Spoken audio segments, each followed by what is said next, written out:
Yeah, but see, I'm the one getting nervous. See there? See what you did to me? Sorry. It's all Ben's fault. See, and I didn't mess up not one time yesterday.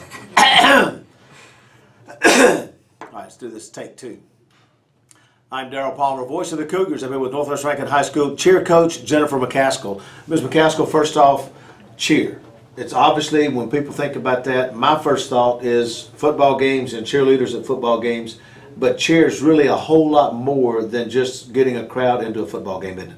Absolutely. These girls are involved in so many other things. The season started back in March. They've been practicing since March for camp. We had 3 days a week. Go again. Go ahead. Just keep going.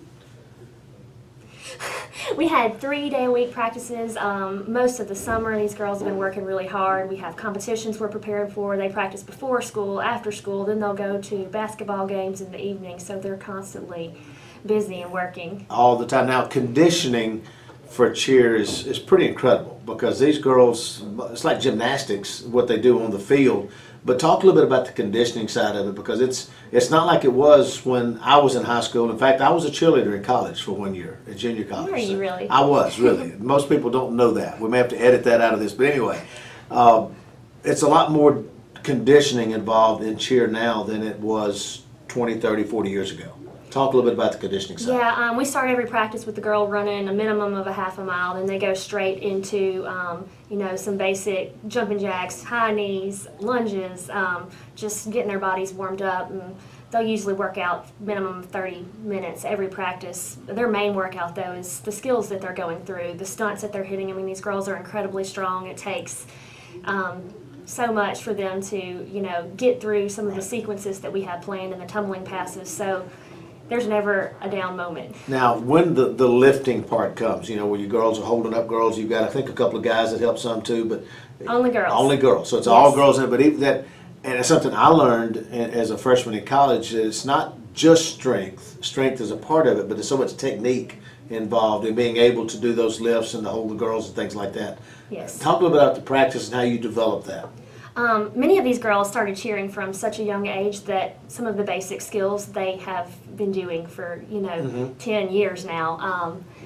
But we still have to make sure we have grips right when we're going into stunts, and make sure just little details throughout the time, because the smallest little tick can make a stunt fall.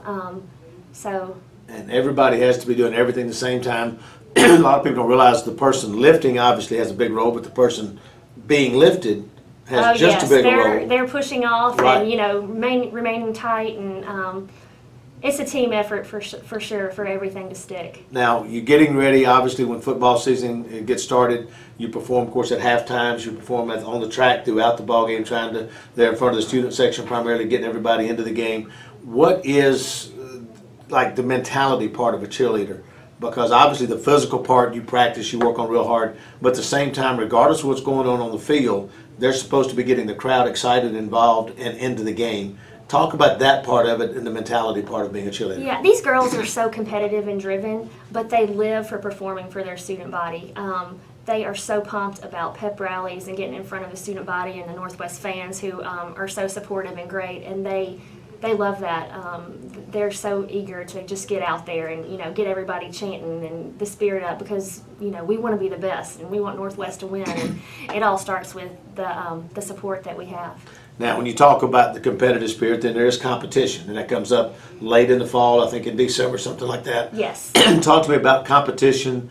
I'm assuming that you work on specific routines. Yes. It's not about what's going on a football field. It's about performing before judges. Yes. So talk about those routines and the competition and getting ready for that. These girls will practice every day of the week. Sometimes they're going to have 6 a.m.s every day of the week. After school, they'll have practice again. Then they're going to go to their basketball games. This competition season is coinciding with so many things going on here. We'll have routine camp, which might last 8 hours a day for several days in a row, where they're preparing for that. We have 2 competitions in December, Dixie and the state competition, and we're hoping to hit the national floor this year as well. Well, good. Wish you the best. Good luck, and thanks for coming in. Thanks so much for having me. That's Jennifer McCaskill, cheer coach here at Northwest Rankin High School.